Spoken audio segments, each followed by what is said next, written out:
Bro, I know this isn't my usual na reels or shorts, no, pero I just want to share my experience last night, July 12. Kaya nagtanaw mi og Jurassic World Rebirth. And bro, I think I really need to say this. Sa tinuod lang bro, the movie was great and I was with someone chiller on taang night. Pero out of nowhere, na grupo sa sinihan. Naggrabe kay kasaba. Dili lang whisper-whisper ha. Literal nga chika, tawa, react. Oh eh! Di ba?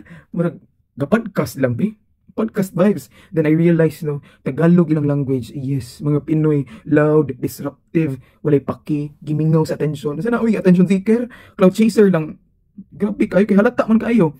I gave them that stare skid, no, kapila, hoping that they'd stop. Pero they took it like as if they have the spotlight. They had the spotlight. Mas nikusog pa gani. Pagawas na mo mga thigh companion, may thigh companion. Na stereotype. Like, Filipinos are always like that. Bro, sakit for the first time. I had no defense. Sa tinuod man, sa tinuray lang yun, I cannot defend you guys because tinuod man good.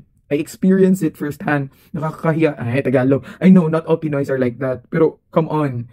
Kung magrepresenta sa gawas, let's at least be respectful lang unta, bro. To that group watching Jurassic World Rebirth sa Central Chonburi, July 12, 8 p.m. screening, ayaw ang galing kanal sa public. Oy, keep it cute. Or keep it sa balay na lang, di ba? Ay, nako, bro. Kabalo man ta mo behave, no? So, why not? Why not behave?